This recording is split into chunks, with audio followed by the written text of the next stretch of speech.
okusinziira ku bisosonkole bye twalonze nabo olaba ne projectiles ezisinga ze twakazuula kiraga nti pistol yegambibwa okuba nti teyakozeseddwa mu kukuba amasasi asinziira ku butambi bwetujja okuba nga tujja ku kamera eziteekebwa ku makubo mpaka ku pointi ebikolwa bino nga atuuka ku pointi ebikolwa ey'amasasi okubibwa. Ekigendera kyakulaba oba wabadde waaba muwondera ng'ava ku ofiisi za Salt TV mpaka ebikolwa bino ebyamutuukiddeko.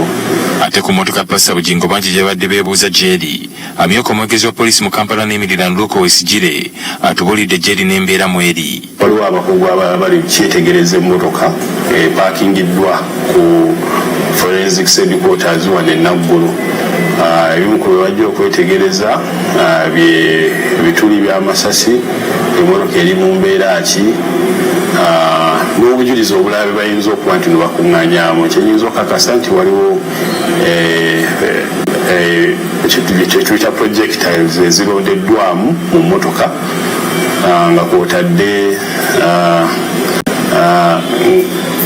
kwotadde ne DNA samples eziggiddwamu n'ebirala ebiyinza okuyamba mu kunoonyereza okuli mu kukolebwa. So omuntu bw'abanga akyali mu mbeera eyo ey'okuba nti neyawonya abazigu toyinza papira, wabula twamuggyeko information esookebwako. Naye nga bwekimanyi nti bwe tuba tukola statement ezo tuwabeerawo ebibuuzo ebibuuzibwa ebyenjawulo. Wali yabadde asobola otubuulira nti wano ekyabadde yabadde atuuka wano, yabadde ava wano, kati ebyo bye tukyasinziirako. Naye waliwo ebintu ebirala bye tulina okumanya ebisukka ku bye basoose omubuuza.